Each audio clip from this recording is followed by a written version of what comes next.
Good evening, YouTube, and welcome to the Pipe Report. So I think I'm going to be doing a video monologue on this whole NFL issue and taking a knee during national anthem. So I won't get into too much depth regarding my thoughts. I work tomorrow and Tuesday. I have Wednesday and Thursday off. I think Wednesday night, Zuon Politicon and I might be doing another live collaboration. We'll see if that works out, but hopefully I can maybe get the video monologue up this week sometime. But here's an article let's go over quickly. NFL's Week 4 sees dozens of players kneel, raise fists during national anthem. Dozens of NFL players took a knee during the national anthem as others raised their fists before the games of Week 4 Sunday, a day after Trump tweeted that it was very important for players to stand. Still, the number of kneeling players was down from last weekend, when more than 200 athletes took a knee after Trump lashed out at athletes who protest during the national anthem. Among the players who kneeled Sunday, half of the San Francisco 49ers. The team released a video of the athletes with the caption "Together." Their opponents, the Arizona Cardinals, stood. So, here's what I don't think the players in the NFL understand. By kneeling toward the national anthem or disrespecting the national anthem, they are not showing solidarity against Trump. They are disrespecting those in uniform, those who died, those who gave up their lives. So these people have the right to do this. So do they have the right to do this? Yes, they can do this, but if you're going to disrespect the national anthem, at least know what you're disrespecting. They think they're demonstrating solidarity against Trump, that they're doing this in opposition against Trump. This isn't true. This is insulting the soldiers in uniform, those who sacrifice themselves in danger, in the line of duty every single day. Those who give these people the freedom to express themselves. They are insulting them. They're not insulting Donald Trump. What's more, you can hate your country. You shouldn't, because if you compare the U.S. to countries in Europe and countries overseas, especially the Middle East, I mean, there is a vast, huge difference between the two in terms of freedom and your rights and liberties. But you should at least show respect for those who give you the freedom to do what you do. Show respect, if not for the soldiers who died for you, the families, the widows, men and women of the fallen soldiers who died. Show respect for them at least, if you don't respect about the troops that died for you.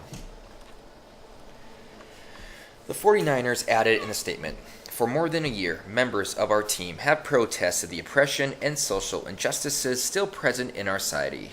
Yes, but why all of a sudden with Trump here?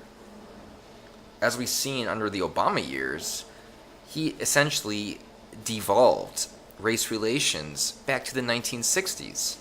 But since he was, now this is conjecture on my part, but since he was the first black president, it is unfathomable that he was the one responsible for instituting this devolution.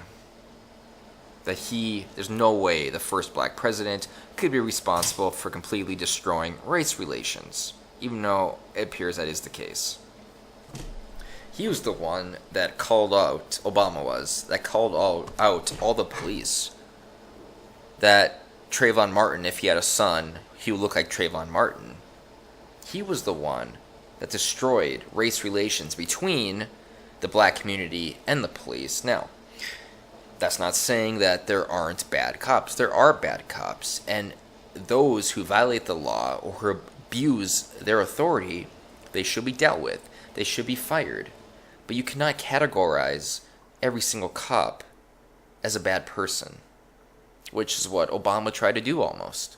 Now, he didn't come out and say that, but his actions His actions really alluded to that notion.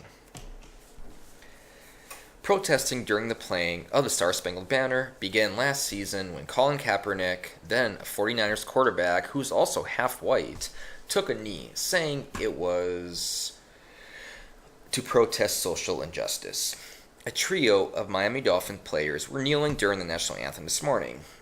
Earlier, 3 Miami Dolphins knelt before their NFL game in London: Julius Thomas, Michael Thomas, and Kenny Stills. The Dolphins played the New Orleans Saints, who won 20-0. Saints players stood locking arms, having knelt as a team shortly before the anthem, Reuters reported. After the game, Saints coach Sean Payton praised his team for the show of solidarity. It's a credit to our leadership on the team, and we just felt like they were going to meet and spend some time on it and come up with a plan, and we were going to be really unified, and I thought it went really well. I was proud of the leadership on the team, he said. Only a few Bills players kneeling this week during national anthem. This article, which I will post in the description, continues to delineate different football teams and the different players and what they did during the games, during their respected games. And, it's just, you can hate Trump, which a lot of the reasons people hate Trump are actually unfounded. They're just regurgitated regressive talking points that people just jump on. Essentially, people are hopping on the bandwagon. Oh, well, Don Glover said Trump made black citizens the most oppressed group in America. Well, that means that Trump has to be racist, because why would someone from Hollywood lie about that, especially if he is actually black? Therefore, Trump is a racist who hates all blacks. I mean, that is essentially the path to hatred. That's essentially how it starts. Someone famous, someone who has a lot of fans, says something outrageous that lacks any type of statistical data to prove it. Yet, people just buy into it because, in their eyes, he or she is their idol. And why would their idol lie to their hardcore fans? Their idols, being famous, they have to know what is really going on. They must know people that could really show them, could tell them exactly the real, true, hidden statistics that many people don't witness. That maybe every cop is shooting a black person. That maybe Trump really is racist, and Trump is systematically trying to deport all blacks and Latinos. Yeah.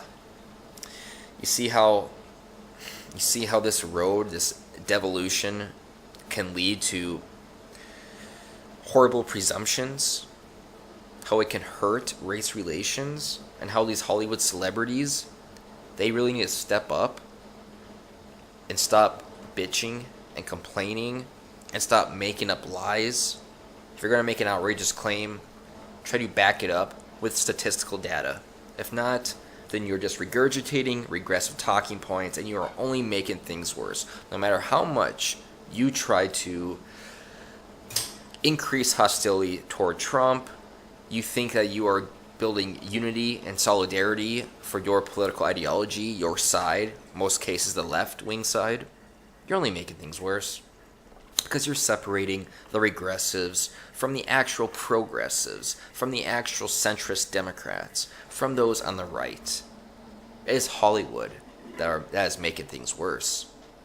It is the statements of people like Joy Behar and Whoopi Goldberg and Madonna and these types of people that are the true threat to solidarity in America, that are the true threat to unity, to confluence. They are the ones that need to change, not Donald Trump, and not who voted for him. And I'm done.